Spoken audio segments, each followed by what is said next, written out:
ज़्यादा का काम मौजूद था। जब मैं उनके साधारण छोटे और साफ घर के सामने पहुंचा तो मैंने देखा कि उनका कंस्ट्रक्शन सुपरवाइज़र अपने पिकअप ट्रक में वहां से जा रहा था। माइक मुझे दरवाजे पर ही मिल गया। डैडी अभी फ़ोन पर है और उन्होंने कहा है कि हम लोग पीछे के पोर्च में उनका इंतज़ार करें। माइक ने दरवाज़ा खोलते हुए कहा। जब मैंने उस पुराने घर की दहलीज के अंदर कदम रखा तो लकड़ी के पुराने फर्श की चरमराहट सुनाई दी। दरवाजे के भीतर सस्ती सी चटाई थी। चटाई वहां इसलिए रखी गई थी ताकि फर्श पर पड़े अनगिनत कदमों के निशानों को छुपाया जा सके। हालांकि वह साफ थी, पर यह स्पष्ट दिखता था कि उसे बदल लेना चाहिए। जब मैं संकरे लिविंग रूम में घुसा तो मेरा दम घुटने लगा था। वहां पुराने फर्नीचर की बू आ रही थी और निश्चित रूप से उस फर्नीचर को संग्रहालय में होना चाहिए था। सोफे पर 2 महिलाएं बैठी थी। उनकी उम्र मेरी माँ से थोड़ी ज्यादा थी। महिलाओं के सामने एक पुरुष मजदूरों के कपड़ों में बैठा हुआ था। उसने खाकी पैंट और खाकी शर्ट पहन रखा था। हालांकि कपड़े साफ और प्रेस किए हुए थे, परंतु उन्हें स्टार्च नहीं किया था। उस आदमी की उम्र मेरे डैडी से लगभग 10 साल ज्यादा होगी, शायद 45 साल। जब मैं और माइक उनके पास से गुजरते हुए किचन की तरफ गए जहां से पोर्च का रास्ता था तो वे मुस्कुराई। मैं भी जवाब में शर्माकर मुस्कुरा दिया। ये लोग कौन है? मैंने पूछा। अरे, ये लोग डैडी के लिए काम करते हैं। बूढ़ा व्यक्ति उनके वेयर हाउसों को संभालता है और महिलाएं रेस्तरां की मैनेजर हैं। और तुमने उस कंस्ट्रक्शन सुपरवाइजर को तो देखा ही होगा जो यहां से 50 मील दूर एक सड़क परियोजना पर काम कर रहा है। उनका दूसरा सुपरवाइजर जो बहुत से घर बना रहा है वह तुम्हारे आने से पहले ही जा चुका है। क्या ऐसा हमेशा ही होता है? मैंने पूछा। हमेशा तो नहीं, पर अक्सर ऐसा ही होता है, माइक ने कहा और मेरे पास अपनी कुर्सी खींचते हुए मुस्कुराया। मैंने उनसे पूछा था कि क्या वे हमें पैसा बनाना सिखाएंगे। माइक ने मुझे बताया। अच्छा, और उन्होंने इसका क्या जवाब दिया? मैंने सावधानीपूर्वक उत्सुकता से पूछा। पहले तो उनके चेहरे पर हंसी आई, पर फिर कुछ सोचकर उन्होंने कहा कि वे हमारे सामने एक ऑफर रखेंगे। अच्छा, मैंने कहा और अपनी कुर्सी की पीठ दीवार से टिका ली। मैं वहां कुर्सी के पिछले 2 पैरों के सहारे टिका बैठा रहा। माइक ने भी ऐसा ही किया। क्या तुम्हें पता है कि वे कौन सा ऑफर देने वाले हैं? मैंने पूछा। नहीं, पर हमें जल्दी इसका पता चल जाएगा। अचानक माइक के डैडी उस पुराने दरवाजे से घुसकर पोर्च में दाखिल हुए। माइक और मैं अपने पैरों पर कूद गए। आदर के कारण नहीं, बल्कि इसलिए कि हम चौंक गए थे। तो बच्चों, तैयार हो? माइक के डैडी ने एक कुर्सी हमारे पास खिसकाते हुए पूछा। हमने अपने सिर हिलाए और अपनी कुर्सियों को दीवार के पास से खींचकर उनके सामने रख लिया। वे एक विशाल शरीर के मालिक थे, लगभग 6 फीट ऊंचे और 200 पाउंड वजनी। मेरे डैडी इससे ऊंचे थे, लगभग इसी वजन के, और माइक के डैडी से 5 साल ज्यादा बड़े। वे लगभग एक जैसे ही थे। हालांकि दोनों एक ही प्रजाति के नहीं थे। हो सकता है कि उनकी ऊर्जा एक सी हो। माइक का कहना है कि तुम पैसा कमाना सीखना चाहते हो। क्या यह सही है, रॉबर्ट? मैंने तत्काल सहमति में अपना सिर हिलाया। हालांकि मुझे थोड़ा सा डर भी लग रहा था। उनके शब्दों और मुस्कुराहट के पीछे बहुत ताकत थी। अच्छा, यह रहा मेरा ऑफर। मैं तुम्हें सिखाऊंगा, परंतु मैं ऐसा क्लासरूम की शैली में नहीं करूंगा। अगर तुम मेरे लिए काम करोगे तो इसके बदले में मैं तुम्हें सिखाऊंगा। अगर तुम मेरे लिए काम नहीं करोगे तो मैं तुम्हें नहीं सिखाऊंगा। अगर तुम काम करते हो तो मैं तुम्हें ज्यादा तेजी से सिखा सकता हूं, और अगर तुम सिर्फ बैठकर मेरी बातें सुनते हो जैसा कि तुम लोग स्कूल में करते हो तो इससे मेरा समय बर्बाद होगा। यह मेरा ऑफर है। इसे या तो मान लो या फिर वापस लौट जाओ। क्या मैं आपसे पहले एक सवाल कर सकता हूं? मैंने पूछा। नहीं, इसे या तो मान लो या फिर वापस लौट जाओ। मेरे पास बर्बाद करने के लिए फालतू समय नहीं है। अभी ढेर सा काम पड़ा है। अगर तुम में तत्काल फैसला करने की क्षमता नहीं है तो तुम कभी पैसा बनाना नहीं सीख पाओगे। मौके आते हैं और चले जाते हैं, इसलिए तत्काल निर्णय लेने की क्षमता एक महत्वपूर्ण कला है। तुमने जैसा चाहा था वैसा एक मौका तुम्हारे सामने मौजूद है। अगले 10 सेकंड में या तो पढ़ाई चालू हो जाएगी या फिर यह हमेशा के लिए खत्म हो जाएगी। माइक के डैडी ने चिढ़ने वाली मुस्कुराहट के साथ कहा। मंजूर, हम दोनों ने कहा। बहुत बढ़िया, माइक के डैडी ने कहा। 10 मिनट में मिसेज मार्टिन आ जाएंगी। उनसे बातें करने के बाद मैं तुम्हें उनके साथ भेज दूंगा और तुम लोगों का काम शुरू हो जाएगा। मैं तुम्हें 1 घंटे के 10 सेंट दूंगा और तुम हर शनिवार 3 घंटे काम करोगे। पर आज तो मेरा सॉफ्टबॉल का मैच है, मैंने कहा। माइक के डैडी ने अपनी आवाज को धीमा परंतु कड़क करके कहा, या तो मान लो या फिर वापस लौट जाओ। मान लिया, मैंने जवाब दिया। सॉफ्टबॉल खेलने के बजाय काम करने और सीखने का विकल्प चुनने में ही समझदारी थी। शनिवार की खुशनुमा सुबह 9 बजे माइक और मैं मिसेज मार्टिन के साथ काम कर रहे थे। वे एक दयालु और धैर्यवान महिला थी। वे हमेशा कहा करती थी कि माइक और मुझे देखकर उन्हें अपने दोनों बच्चों की याद आ जाती है और अब वे बड़े हो गए थे तथा दूर चले गए थे। हालांकि वे दयालु थी परंतु वे कड़ी मेहनत में भरोसा करती थी और इसलिए वे हमें हमेशा काम में जुटाई रखती थी। वे बहुत कड़क मैनेजर थी। हम 3 घंटे तक डिब्बाबंद सामानों को शेल्फ पर से उतारते थे, उनकी धूल साफ करते और फिर उन्हें करीने से जमाते थे। यह बड़ी मेहनत का काम था और बोरियत का भी। माइक के डैडी को मैं अपना अमीर डैडी कहता हूँ। उनके पास इस तरह के 9 सुपरेस्ट थे जहां पार्किंग के लिए बहुत सी जगह थी। वे 7-Eleven कन्वीनियंस स्टोर के शुरुआती संस्करण थे। पड़ोस के जनरल स्टोर जहां लोग दूध, ब्रेड, बटर और सिगरेट जैसी चीजें खरीदते थे। समस्या यह थी कि हवाई में एयर कंडीशनिंग नहीं थी और गर्मी के कारण स्टोर्स अपना दरवाजा बंद नहीं कर सकते थे। स्टोर के दोनों ओर दरवाजों को पूरा खुला रखा जाता था ताकि सड़क और पार्किंग की जगह सामने दिखती रहे। जब भी कोई कार पार्किंग में आती तो उसके साथ धूल का गुब्बार भी आता था जो स्टोर में घुसकर डिब्बों पर जम जाता था। इसलिए हम लोगों की नौकरी तभी तक चलती जब तक कि एयर कंडीशनिंग नहीं हो जाती। 3 हफ्तों तक माइक और मैं मिसेज मार्टिन के साथ जाकर 3 घंटे तक काम करते रहे। दोपहर तक हमारा काम खत्म हो जाता था और वे हम में से हर एक के हाथ में 3 छोटे सिक्के डाल देती थी। उस समय 50 के दशक में 9 साल की उम्र में भी 30 सेंट कमाने में कोई खास खुशी नहीं होती थी। तब कॉमिक्स की कीमत 10 सेंट हुआ करती थी, इसलिए मैं अपनी कमाई को कॉमिक्स पर खर्च कर देता था और घर लौट जाता था। चौथे हफ्ते के बुधवार तक मैंने काम छोड़ने का मन बना लिया था।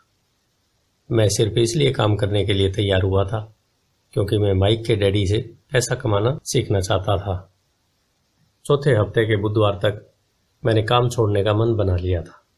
मैं सिर्फ इसलिए काम करने के लिए तैयार हुआ क्योंकि मैं माइक के डैडी के पास पैसा बनाना सीखना चाहता था। इसलिए मैं 10 सेंट प्रति घंटे की गुलामी कर रहा था। और सबसे बड़ी बात तो यह थी, उस पहले शनिवार के बाद से मैंने माइक के डैडी को देखा तक नहीं। मैं काम छोड़ रहा हूँ, मैंने लंच के समय माइक से कहा। स्कूल लंच बड़ा निराशाजनक था। स्कूल भी उबाऊ था और अब तो मेरे पास शनिवार भी नहीं थे, इसलिए मैं इंतजार कर सकूं। परंतु 30 सेंट के कारण मुझे बहुत धक्का लगा है। इस बार माइक मुस्कुराया। तुम किस बात पर हंस रहे हो? मैंने गुस्से और कुंठा से पूछा। डैडी ने कहा था कि ऐसा ही होगा। उन्होंने कहा था कि जब तुम काम छोड़ने का फैसला कर लो तब वे तुमसे मिलना चाहेंगे। क्या? मैंने आवेश में पूछा। क्या वे मेरे उकता जाने का इंतजार कर रहे थे? कुछ कुछ, माइक ने कहा। मेरे डैडी जरा अलग किस्म के थे। उनका सिखाने का तरीका तुम्हारे डैडी के पढ़ाने के तरीके से बिल्कुल अलग है। तुम्हारे मम्मी डैडी बहुत बातें करते हैं, दूसरी तरफ मेरे डैडी बहुत कम बोलते हैं। तुम सिर्फ इस शनिवार तक इंतजार कर लो, मैं उन्हें बता दूं कि तुमने काम छोड़ने का फैसला कर लिया है। इसका मतलब यह है कि मेरे साथ नाटक खेला गया है। नहीं, ऐसा नहीं हुआ है, पर शायद हो सकता है। डैडी शनिवार को इसे समझाएंगे। मैं उनका सामना करने के लिए तैयार था। यहां तक कि मेरे असली डैडी भी उनसे नाराज थे। मेरे असली डैडी, जिन्हें मैं गरीब डैडी कहता हूं, यह मानते थे कि मेरे अमीर डैडी बाल श्रम कानूनों का उल्लंघन कर रहे थे और इस पूरे मामले की जांच होनी चाहिए। मेरे पढ़े लिखे गरीब डैडी ने मुझसे यह कहा कि मैं अच्छी तनख्वाह मांगूं, कम से कम 25 सेंट प्रति घंटा। मेरे गरीब डैडी ने मुझसे कहा कि अगर मेरी तनख्वाह नहीं बढ़ती तो मुझे तत्काल नौकरी छोड़ देनी चाहिए, और वैसे भी तुम्हें इस घटिया काम की जरूरत नहीं है, मेरे गरीब डैडी ने झल्लाकर कहा। शनिवार को सुबह 8 बजे मैं एक बार फिर माइक के घर में उसी पुराने दरवाजे के अंदर घुस रहा था। कुर्सी पर बैठो और लाइन में इंतजार करो, माइक के डैडी ने मेरे घुसते ही कहा। फिर वे अंदर जाकर अपने छोटे से ऑफिस में बैठ गए जो बेडरूम के पास था। मैंने कमरे के चारों तरफ देखा, परंतु मुझे माइक नहीं दिखा। अजीब सा महसूस करते हुए मैं उन्हीं दोनों महिलाओं के बगल में बैठ गया जो मुझे 4 हफ्ते पहले वहीं पर मिली थी। वे मुस्कुराई और सोफे पर थोड़ी सी खिसक गई ताकि मैं भी बैठ सकूं। 45 मिनट गुजर गए थे और मैं उबल रहा था। दोनों महिलाएं उनसे मिलकर तकरीबन 30 मिनट पहले वहां से जा चुकी थी। एक बूढ़ा सा आदमी वहां 20 मिनट तक बैठा और फिर वह भी निकलकर चला गया। घर खाली था और हवाई में खुशनुमा सुबह को मैं सीलन भरे अंधेरे लिविंग रूम में बैठा हुआ था और इस बात का इंतजार कर रहा था कि एक लालची और बच्चों का शोषण करने वाला आदमी मुझसे बातें करे। मैं सुन सकता था कि वे फोन पर बातें कर रहे थे, ऑफिस में इधर उधर के काम कर रहे थे और मुझे नज़रअंदाज कर रहे थे। मेरी इच्छा तो हो रही थी कि मैं उस घमंडी आदमी से बिना मिले ही घर लौट जाऊं, पर किसी वजह से रुक गया। आखिर 15 मिनट बाद ठीक 9 बजे अमीर डैडी अपने ऑफिस से बाहर निकले। बिना कुछ कहे उन्होंने हाथ से मुझे इशारा किया कि मैं उनके दड़बेनुमा ऑफिस में आ जाऊं। अमीर डैडी ने ऑफिस की कुर्सी में बैठते हुए कहा, या तो तुम्हारी तनख्वाह बढ़ाई जाए या तुम काम छोड़ रहे हो, है ना? हाँ, समझौते के मुताबिक आप अपनी शर्त पूरी नहीं कर रहे हैं, मैंने लगभग आंसुओं से भीगे स्वर में कहा। 9 साल के बच्चे के लिए एक वयस्क का सामना करना बहुत ज्यादा डरावना था। आपने कहा था कि अगर मैं आपके लिए काम करूंगा तो आप मुझे पैसा कमाना सिखाएंगे। अपनी तरफ से मैंने आपके लिए काम किया है, मैंने कड़ी मेहनत की है। इस काम के लिए मैंने अपने बेसबॉल गेम की भी कुर्बानी दी है और अब आप अपने वादे से मुकर रहे हैं। आपने मुझे कुछ भी नहीं सिखाया। आप धोखेबाज हैं, जैसा शहर के सभी लोग कहते हैं। आप लालची हैं, आप केवल पैसा कमाना चाहते हैं और अपने कर्मचारियों का बिल्कुल ध्यान नहीं रखते। आपने मुझे इतनी देर तक बाहर बिठाए रखा और मेरी जरा भी इज्जत नहीं की। मैं एक छोटा सा बच्चा हूं और आपको मेरे साथ इससे बेहतर बर्ताव करना चाहिए था। अमीर डैडी अपनी कुर्सी में पीछे झुक गए। अपने हाथों को ठुड्डी तक लाकर उन्होंने मुझे घूरा। ऐसा लग रहा था जैसे वे मेरा विश्लेषण कर रहे हों। बुरा नहीं है, उन्होंने कहा। 1 महीने से भी कम समय में तुम वही भाषा बोल रहे हो जो मेरे ज्यादातर कर्मचारी बोलते हैं। क्या? मैंने पूछा। मैं समझ नहीं पा रहा था कि वे क्या कह रहे थे और इसलिए मैंने अपना दुखड़ा रोना चालू रखा। मुझे लगता था कि आप अपने वादे पर कायम रहेंगे और मुझे कुछ सिखाएंगे। इसके बजाय आप तो मुझ पर अत्याचार करना चाहते हैं। यह तो जुल्म है, सरासर जुल्म। मैं तुम्हें सिखा तो रहा हूं, डैडी ने धीमे सी आवाज में कहा। आपने मुझे क्या सिखाया? कुछ भी नहीं, मैंने गुस्से में कहा। एक बार मैं चंद सिक्कों में काम करने के लिए तैयार हो गया, उसके बाद तो आपने मुझसे बात तक नहीं की। 10 सेंट प्रति घंटे। मैं आपकी शिकायत सरकार से करूंगा। हमारे देश में भी बाल श्रम कानून है। आप तो जानते ही हैं कि मेरे डैडी सरकार के लिए काम करते हैं। शाबाश, अमीर डैडी ने कहा। अब तुम उन ज्यादातर लोगों की भाषा बोल रहे हो जो कभी मेरे लिए काम करते थे। वे लोग जिन्हें या तो मैंने नौकरी से निकाल दिया या जिन्होंने खुद ही नौकरी छोड़ दी। तो इस बारे में आपको क्या कहना है? मैंने पूछा और मुझे यह लग रहा था कि कम उम्र के बावजूद मैं बहादुरी से बातें कर रहा था। आपने मुझसे झूठ बोला। मैंने आपके लिए काम किया और आपने वादा पूरा नहीं किया। आपने मुझे कुछ भी नहीं सिखाया। कौन कहता है कि मैंने तुम्हें कुछ नहीं सिखाया है? मेरे अमीर डैडी ने शांति से कहा। मैंने 3 हफ्ते तक काम किया और इसी बीच आपने सिखाना तो दूर रहा, मुझसे कभी बात तक नहीं की। मैंने व्यंग भरे अंदाज में कहा। क्या सिखाने का मतलब केवल भाषण या बातचीत ही होता है? अमीर डैडी ने पूछा। और क्या, मैंने जवाब दिया। इस तरह से वे तुम्हें स्कूल में सिखाते हैं? उन्होंने मुस्कुराकर कहा, परंतु जिंदगी तुम्हें इस तरह नहीं सिखाती और मेरा यह मानना है कि जिंदगी सबसे बढ़िया टीचर होती है। ज्यादातर वक्त जिंदगी आपसे बातें नहीं करती, यह एक तरह से आपको धक्का देती है। हर धक्के के जरिए जिंदगी आपसे कहती है, जाग जाओ, मैं तुम्हें कुछ सिखाना चाहती हूँ। यह आदमी किसी बेसिर पैर की बातें कर रहा था। मैंने अपने आप से पूछा, जिंदगी अगर मुझे धक्का देती है तो इसका मतलब है कि जिंदगी मुझसे बातें करती है। अब मैं जान चुका था कि मुझे यह काम तत्काल छोड़ देना चाहिए। मैं किसी ऐसे आदमी से बातें कर रहा था जो पागल था और जिसे ताले में बंद रखने की जरूरत थी। अगर तुम जिंदगी के सबक सीखते हो तो इससे तुम्हें बहुत फायदा होगा। अगर तुम ऐसा नहीं करते हो तो जिंदगी तुम्हें लगातार धक्के देती रहेगी। लोग दो चीजें करते हैं, कुछ लोग जिंदगी के धक्के को सहन करते चले जाते हैं, बाकी लोग गुस्सा हो जाते हैं और जिंदगी को धक्का दे देते हैं। परंतु वे धक्के देते हैं अपने बॉस को, अपने काम को, अपनी पत्नी या पति को। वे यह नहीं जानते कि जिंदगी उन्हें धक्का दे रही है। मैं नहीं जानता था कि वे किस बारे में बात कर रहे थे। जिंदगी हम सबको धक्के मारती है। कुछ लोग हार मान लेते हैं, बाकी के लोग लड़ते हैं, कुछ लोग सबक सीख लेते हैं और आगे बढ़ जाते हैं। वे जिंदगी के धक्कों का स्वागत करते हैं। इन गिने चुने लोगों के लिए इसका मतलब यह होता है कि उन्हें कुछ नया सीखना चाहिए। वे सीखते हैं और आगे बढ़ जाते हैं। ज़्यादातर लोग छोड़ देते हैं और कुछ लोग तुम्हारी तरह लड़ते भी हैं। अमीर डैडी खड़े हो गए और उन्होंने टूटी फूटी खिड़की को बंद कर लिया। अगर तुम यह सबक सीख लेते हो तो तुम एक समझदार, अमीर और सुखी युवक बन सकते हो। अगर तुम यह नहीं सीखते तो तुम जिंदगी भर अपनी समस्याओं के लिए अपनी नौकरी, कम तनख्वाह या अपने बॉस को कोसते रहोगे।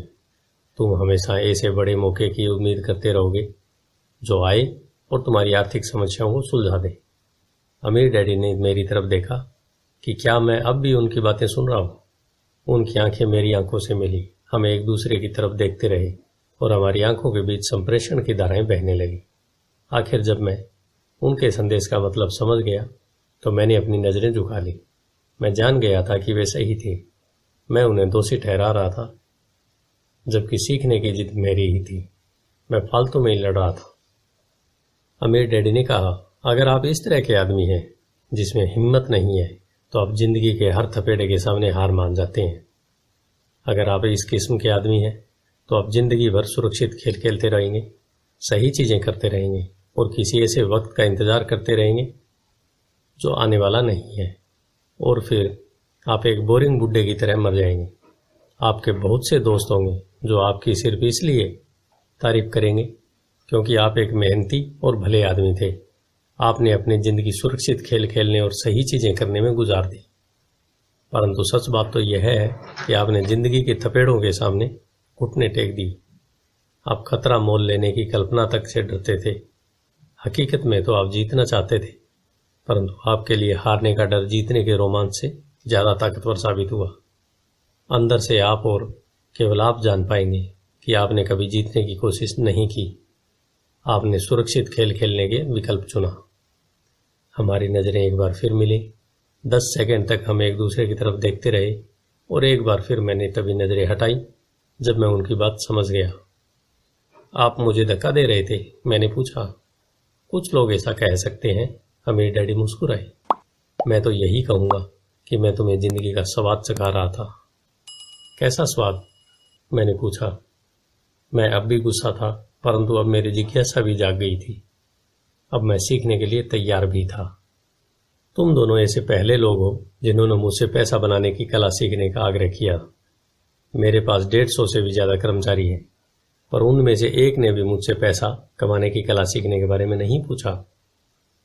वे मुझसे नौकरी मांगते हैं, तनख्वाह मांगते हैं, परंतु पैसा बनाने की कला नहीं सीखना चाहते।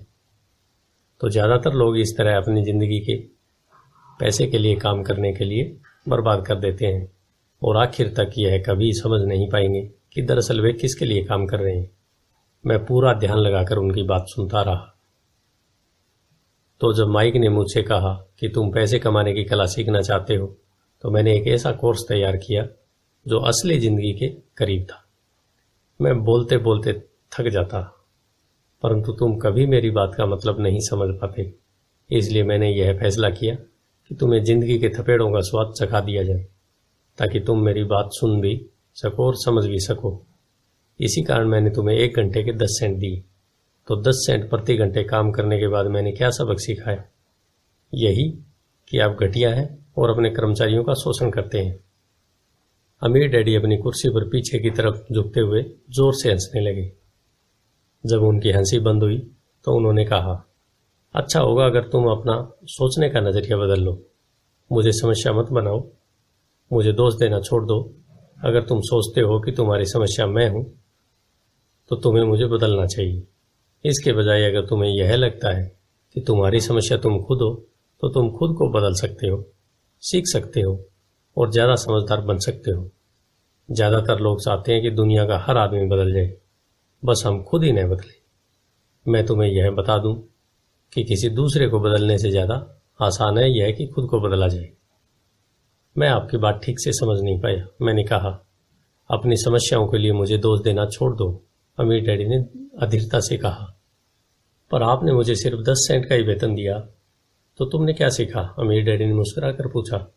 यही कि आप घटिया हैं, मैंने शरारत भरी मुस्कान के साथ कहा। अच्छा, तो तुम यह सोचते हो कि समस्या मैं हूं? अमीर डैडी ने कहा। वो तो आप हैं ही। खैर, इसी तरीके से सोचते रहो और तुम जिंदगी भर कुछ नहीं कर पाओगे। अगर तुम्हारा नजरिया यही है कि समस्या मैं हूं तो तुम्हारे पास क्या विकल्प रह जाते हैं? अगर आप मेरी तनख्वाह नहीं बढ़ाते या मुझे ज्यादा इज्जत नहीं देते तो मैं काम छोड़कर चला जाऊंगा। ठीक है, अमीर डैडी ने कहा, और ज्यादातर लोग यही करते हैं। वे काम छोड़कर चले जाते हैं और दूसरी नौकरी की तलाश करते हैं जहां उन्हें बेहतर मौके और ज्यादा अच्छी तनख्वाह मिलती है। तुम्हें यह गलतफहमी होती है नई नौकरी या ज्यादा तनख्वाह से समस्या सुलझ सकती है। ज्यादातर मामलों में ऐसा नहीं होता। तो समस्या किस तरह सुलझ सकती है? मैंने पूछा, 10 सेंट प्रति घंटे के हिसाब से तनख्वाह लेकर मुस्कुराते हुए। अमीर डैडी मुस्कुराए। यही बाकी लोग करते हैं। वे यह जानते हुए कि कम तनख्वाह में काम करते हैं क्योंकि नौकरी छूट जाने पर उनका और उनके परिवार का पेट कैसे भरेगा, इसलिए मन महसूस कर वे नौकरी करते हैं और यह सोचकर तनख्वाह बढ़ने का इंतजार करते हैं कि ज्यादा पैसा आने से समस्या सुलझ जाएगी। ज्यादातर लोग ऐसा ही सोचते हैं और कड़ी मेहनत करते हुए दूसरी नौकरी भी कर लेते हैं, परंतु उसमें भी उन्हें तनख्वाह कम ही मिलती है। मैं फर्श को घूरता रहा। अब मैं अमीर डैडी के सबक को समझने लगा था। मुझे यह एहसास हो गया था कि यह जिंदगी का स्वाद है। आखिरकार मैंने ऊपर की ओर देखा और अपना सवाल दोहराया, तो फिर यह समस्या किस तरह सुलझेगी? इस सवाल के जवाब में अमीर डैडी ने मुझे वह बेशकीमती नजरिया दिया जो उन्हें अपने कर्मचारियों और मेरे गरीब डैडी से अलग करता था और जिसकी बदौलत वे हवाई के सबसे अमीर आदमी बनने जा रहे थे, जबकि मेरे पढ़े लिखे गरीब डैडी जिंदगी भर पैसे की तंगी से जूझने वाले थे। यह एक अद्भुत नजरिया था जिसने मेरी जिंदगी का नक्शा ही बदल दिया। अमीर डैडी ने बार बार मुझे यह नजरिया याद दिलाया जिसे मैं पहला सबक कहूंगा। गरीब और मध्यम वर्गीय लोग पैसे के लिए काम करते हैं, अमीरों के लिए पैसा काम करता है। मेरे गरीब डैडी ने जो मुझे शिक्षा दी थी, शनिवार की उस खुशनुमा सुबह मैं उससे बिल्कुल अलग नजरिया सीख रहा था। 9 साल की उम्र में मैं यह समझ गया था कि दोनों ही डैडी चाहते थे कि मैं सीखूं। दोनों ही डैडी मुझे पढ़ने के लिए प्रेरित करते थे। फर्क सिर्फ इतना था कि दोनों के सुझाए विषय अलग अलग थे। मेरे पढ़े लिखे डैडी चाहते थे कि मैं वही करूं जो उन्होंने किया था। बेटे, मैं चाहता हूं कि तुम मेहनत से पढ़ो, अच्छे नंबर लाओ, ताकि तुम्हें किसी बड़ी कंपनी में सुरक्षित नौकरी मिल सके। और यह अच्छी तरह से देख लो, उसमें बहुत से दूसरे लाभ हों। मेरे अमीर डैडी चाहते थे कि मैं सीखूं कि पैसा कैसे काम करता है, ताकि मैं इससे अपने लिए काम करवा सकूं। यह सबक मुझे जीवन भर उनके मार्गदर्शन में सीखना था, न कि किसी क्लासरूम में। मेरे अमीर डैडी ने मेरा पहला सबक जारी रखा। मैं खुश हूं कि तुम 10 सेंट प्रति घंटे के हिसाब से काम करने पर गुस्सा हो गए। अगर तुम गुस्सा नहीं होते और तुम ऐसा खुशी खुशी करते रहते तो मैं तुम्हें साफ कह देता कि मैं तुम्हें नहीं सिखा सकता। यह जान लो कि सच्ची शिक्षा में ऊर्जा, प्रबल भावना और जबरदस्त इच्छा की जरूरत होती है। गुस्सा उस फार्मूले का एक बहुत बड़ा हिस्सा है, क्योंकि प्रबल भावना में गुस्सा और प्रेम का समन्वय होता है। जब पैसे की बात आती है तो ज्यादातर लोग सुरक्षित रास्ता खोजते हैं, इसलिए प्रबल भावना उन्हें राह नहीं दिखा पाती। उन्हें राह दिखाता है उनका डर। तो क्या इसलिए वे कम तनख्वाह पर काम करने के लिए राजी हो जाते हैं? मैंने पूछा। हाँ, अमीर डैडी ने कहा। कुछ लोग कहते हैं कि मैं लोगों का शोषण करता हूं क्योंकि मैं उन्हें उतनी तनख्वाह नहीं देता जितनी उन्हें शुगर प्लांटेशन या सरकार की तरफ से मिलती है। मैं यही कहना चाहता हूँ कि लोग खुद अपना शोषण करते हैं, डरते हैं भी, मैं नहीं। पर क्या आपको नहीं लगता कि आपको उन्हें ज़्यादा तनख्वाह देनी चाहिए? मैंने पूछा। मुझे ज़्यादा देने की जरूरत नहीं है, और इसके अलावा ज़्यादा पैसा मिलने से उनकी समस्या नहीं सुलझेगी। अपने डैडी को ही देख लो, वे बहुत सा पैसा कमाते हैं और फिर भी वे अपने बिलों का भुगतान नहीं कर पाते। दुनिया में से बहुत से लोग हैं जिन्हें अगर ज़्यादा पैसा मिल जाए तो वे ज़्यादा कर्ज में डूब जाएंगे। तो इसी कारण आपने मुझे 10 सेंट प्रति घंटे की तनख्वाह दी। मैंने मुस्कुराते हुए कहा, यह सबक का हिस्सा था। बिल्कुल सही, अमीर डैडी ने मुस्कुराकर कहा। देखो, तुम्हारे डैडी स्कूल गए और उन्होंने बहुत बढ़िया शिक्षा इसलिए हासिल की ताकि उन्हें अच्छी तनख्वाह वाली नौकरी मिल सके, जो उन्हें मिल गई। परंतु उनके पास आज भी पैसे की तंगी है। ऐसा इसलिए है क्योंकि उन्होंने स्कूल में पैसे के बारे में कुछ नहीं सीखा, और सबसे बड़ी बात यह है, और वे पैसे के लिए काम करने में भरोसा करते हैं। और आप नहीं करते? मैंने पूछा। नहीं, सच पूछा जाए तो नहीं, अमीर डैडी ने कहा। अगर तुम पैसे के लिए काम करना सीखना चाहते हो तो स्कूल में ही रहो। यह सीखने के लिए उससे बढ़िया जगह और कोई नहीं है। परंतु अगर तुम यह सीखना चाहते हो कि पैसा तुम्हारे लिए किस तरह काम करे, तो यह मैं तुम्हें सिखा सकता हूँ, परंतु तभी जब तुम सीखना चाहो। क्या हर कोई यह नहीं सीखना चाहता? मैंने पूछा। नहीं, अमीर डैडी ने कहा। सिर्फ इसलिए क्योंकि पैसे के लिए काम करना ज़्यादा आसान है, खास तौर पर तब जब पैसे के बारे में आपकी मूल भावना डर हो। मैं समझ नहीं पाया, मैंने त्योरियां चढ़ाकर कहा। उसकी चिंता फिलहाल मत करो, अभी इतना ही समझ लो कि डर के कारण ही ज़्यादातर लोग अपनी नौकरियां करते हैं। अपने बिलों का भुगतान न कर पाने का डर, नौकरी से निकाल दिया जाएगा इस बात का डर, पर्याप्त पैसा नहीं होने का डर, एक बार फिर से शुरू करने का डर। यह किसी व्यवसाय को सीखने और पैसे के लिए काम करने की कीमत है। ज़्यादातर लोग पैसे के गुलाम बन जाते हैं और फिर वे अपने बॉस पर अपनी भड़ास निकालते हैं। तो आपकी नज़र में पैसे से अपने लिए काम करवाना एक बिल्कुल अलग विषय है? मैंने पूछा। बिल्कुल, अमीर डैडी ने जवाब दिया। बिल्कुल। शनिवार की उस खुशनुमा सुबह हवाई में हम लोग चुपचाप बैठे रहे। मेरे दोस्त उस समय लिटिल लीग बेसबॉल गेम शुरू कर ही रहे होंगे, पर किसी वजह से मैं खुश था कि मैंने 10 सेंट प्रति घंटे के हिसाब से काम करने का फैसला किया था। मुझे लगा कि मैं कुछ ऐसा सीखने जा रहा था जो मेरे दोस्त स्कूल में नहीं सीख पाएंगे। सीखने के लिए तैयार हो? अमीर डैडी ने पूछा। बिल्कुल, मैंने दांत निकाल कर कहा। मैंने अपना वादा निभाया है, मैंने तुम्हें दूर बैठे बैठे ही सिखाया है। अमीर डैडी ने कहा।